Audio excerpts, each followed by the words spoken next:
Bonjour à tous, donc dans cette vidéo vous allez regarder donc les prérequis donc pour le chapitre sur les éléments chimiques en première enseignement scientifique. Donc ce sera essentiellement des rappels sur la structure de l'atome et du noyau. Alors donc première question qu'on vous posait, on va vous demander un noyau atomique est constitué alors de neutrons, de nucléons, de protons ou de neutrons, d'électrons. Alors un noyau atomique il est constitué, alors il y a des nucléons, c'est les particules qui constituent le noyau s'appellent des nucléons. Il est constitué de neutrons, mais pas que, donc c'est pour ça que cette réponse-là, à mon avis, n'est pas bonne, de protons ou de neutrons, ça peut être même les deux, hein, de protons et de neutrons, et les protons et les neutrons sont appelés les nucléons, c'est-à-dire particules qui constituent le noyau, et les électrons, certainement pas. Les électrons, eux, sont dans le nuage électronique autour du noyau. Qu'est-ce qui caractérise un élément chimique? Ce qui caractérise un élément chimique, c'est son numéro atomique Z. Alors, dit autrement, si vous voyez par exemple ici, vous avez un exemple ici, sur la prochaine question, vous voyez ici l'oxygène, O, même symbole, élément. L'élément O, c'est la grande lettre O. Donc ça, c'est l'élément oxygène. Regardez bien, il y a toujours Z égale 8. Donc c'est l'élément, qu'est-ce qui caractérise un élément chimique? C'est son numéro atomique Z. Dans la représentation X à Z, le numéro Z, il est en bas à gauche. Les noyaux, alors O16, O17, O18 sont alors des ions, des isotopes, des atomes, des molécules. Alors des ions, non, ils n'ont pas de charge ici. Des isotopes, oui, des isotopes, ce sont des noyaux qui ont le même nombre de protons, mais pas le même nombre de neutrons ou nombre de nucléons, puisque ici, je vous rappelle, en haut, dans la représentation, je vais l'écrire ici, si vous avez X, A, Z, hop, donc ici, vous avez X donc, qui représente le symbole de l'élément, Z qui est le numéro atomique ou le nombre de protons, et A qui est le nombre de nucléons, c'est-à-dire la somme des protons et des neutrons. Donc pour trouver le nombre de protons, qu'est-ce qu'il faut faire? Il faut faire le nombre A moins le nombre Z. Donc par exemple ici, si je prends le 17,8, il a 8 protons et il a 17 nucléons. Parmi ces 17 nucléons, il y a 8 protons, donc il aura 17 moins 8, c'est-à-dire 9 neutrons. Donc c'est bien sûr pas ces noyaux donc sont des isotopes, ce ne sont pas des atomes, ce sont des noyaux par définition, et ce n'est pas des molécules parce que dans les molécules, a priori, il y a plusieurs atomes. Alors ensuite, question numéro 7. Quels sont les principaux éléments chimiques qui constituent la matière organique des êtres vivants? Donc vous avez vu les êtres vivants donc au niveau de la matière, donc on part d'un noyau. Donc ça c'est pour cette image, je vous ai mis cette image là pour vous représenter au niveau des dimensions. Donc là on est à 10-15, on a des protons, des neutrons. Ensuite on va dans l'atome, donc là on est de l'ordre du 10-10, alors on appelle ça l'angstrom. Ensuite on peut monter à l'échelle de la molécule en associant plusieurs atomes. Donc là on est de l'ordre par exemple pour la molécule d'eau de 0,4 nanomètres, et ensuite on va vers la matière, là on vous a représenté un glaçon, donc là on est plutôt de l'ordre du centimètre. Alors les éléments principaux qui constituent la matière organique des êtres vivants, donc c'est le carbone, c'est aussi H, l'hydrogène, l'oxygène et en plus faible proportion mais l'azote. Donc en gros les principales c'est de là. Donc le carbone et l'hydrogène, matière organique ça veut dire essentiellement constituée de carbone et d'hydrogène, et il peut y avoir de l'oxygène et de l'azote.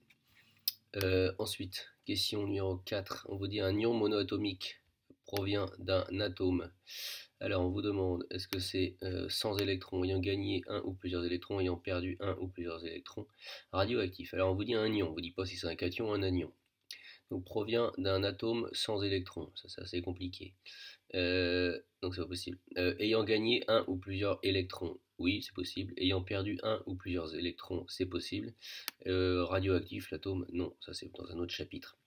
Donc si vous gagnez un ou plusieurs électrons, donc c'est par exemple ici vous avez à voir par exemple pour l'ion Cl-, Cl-, l'ion chlorure. Donc là, ça c'est un anion. Si vous perdez un ou plusieurs électrons, ça serait par exemple un ion que vous avez peut-être déjà vu en seconde, l'ion Cu2+, donc lui par exemple il a perdu 2 électrons, et bien lui c'est l'ion d'un cation. Quelle partie d'un atome contient quasiment toute sa masse? Vous avez vu en seconde que la masse d'un atome est essentiellement constituée, donc essentiellement comprise dans le noyau. Et ça, c'est lié au fait que, par exemple, la masse des constituants du nucléon sont à peu près 2000 fois plus élevées que la masse des électrons.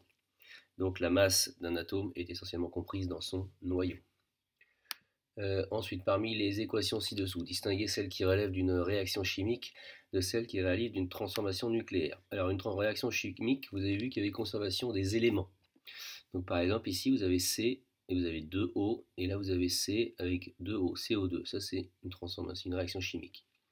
Quand vous faites une transformation nucléaire, rappelez-vous, transformation nucléaire, nucléaire, noyau, ça fait intervenir des noyaux. Donc, on va prendre plutôt des notations, donc avec des notations style X à Z.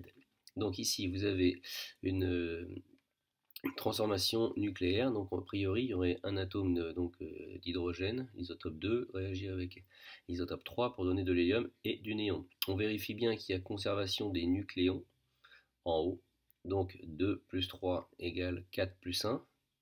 Ça colle. Et conservation des charges. Ici, donc ici, vu que c'est dans la représentation des noyaux ici, donc c'est un 1. 1 est un nombre de protons, je rappelle, le proton est chargé, plus E. Donc ici, ça veut dire qu'on a une charge plus 1 et 1, 2. Et là, on a 2 plus 0. 2 plus 0 faisant 2, c'est bien une transformation nucléaire qui est correctement écrite. Ici, idem qu'au-dessus, on a une réaction chimique, et pas transformation nucléaire. On a bien la conservation des éléments, vous n'avez qu'à compter. Il y a du C, là il y a un C, 2C. Ici vous avez un C, mais vous en prenez 2. Donc dans tous les produits, dans tous les réactifs, il y a 2C. Ici vous regardez les charges, par exemple, ici c'est électriquement neutre, il n'y a pas de charge. Donc dans tous les produits, ça doit être électriquement neutre. Vous avez ici, alors là ils se sont trompés, c'est Ca2+.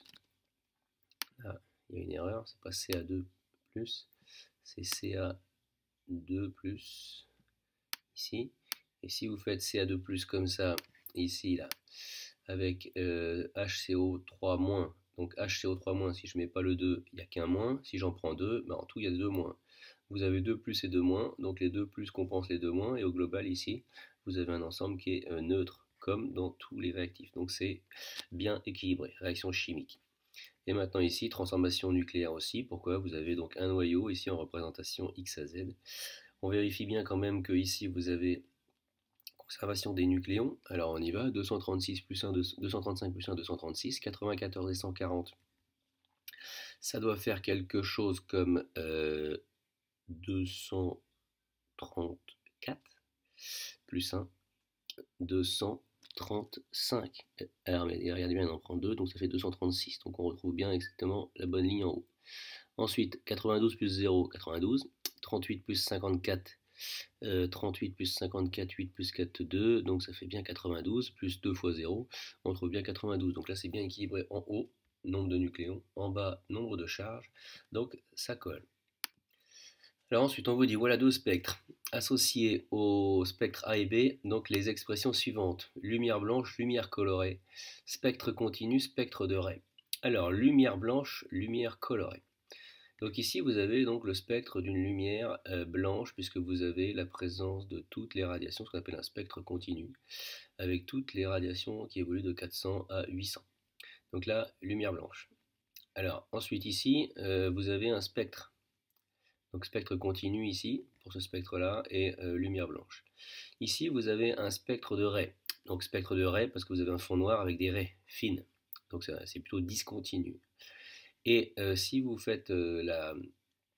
superposez chacune de ces radiations, vous allez obtenir une lumière qui aura une certaine couleur, qui sera donc la superposition de toutes les radiations.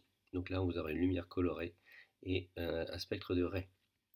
Quel domaine de longueur d'onde correspond à la lumière visible? C'est donné ici dans les documents.